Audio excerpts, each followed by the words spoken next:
In your Conservation Corner today, the U.S. Department of Agriculture is setting aside up to $50 million as part of the Climate Smart Commodities program. I spoke to one of the recipients, Edge Dairy Farmer Cooperative, about how this money will be used. We can have a healthy environment and healthy farms too. They're not mutually exclusive. We can have both. And I think what Climate Smart is going to do is really empower farmers to use the data on their farms and use the continuous improvement activities they do every year to really document the improvements being made on farms. Because people who have with an interest in food want to know. They want to know where their food came from. They want to know how it was raised.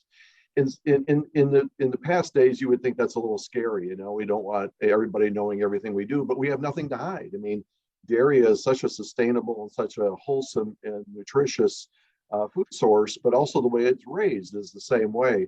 So we're going to have a pathway for farmers really to kind of tell their story, document the improvement, but also hopefully monetize it. At the end of the day, how do we as dairy farmers in the dairy community monetize and get some benefits from being so sustainable and climate friendly? So this is a pathway for farmers to get involved at all levels. And at the end of the day, of course, as I said, monetize this advantage.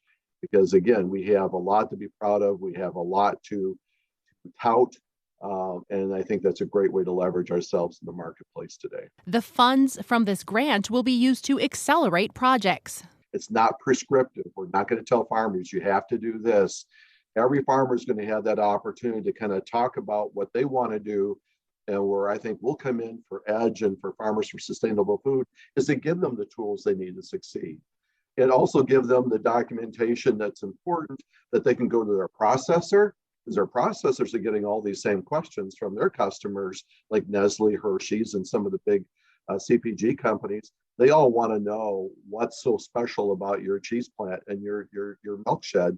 Now we'll be able to connect the dots and hopefully see greater returns for our farms. The money will give even more farms access to the research and improvements already in trials. We have many groups throughout the state and throughout the upper Midwest have already begun this journey. When we think here at home, here in Green Bay, we have Peninsula Pride Farms in the Kewaunee County and Door County areas.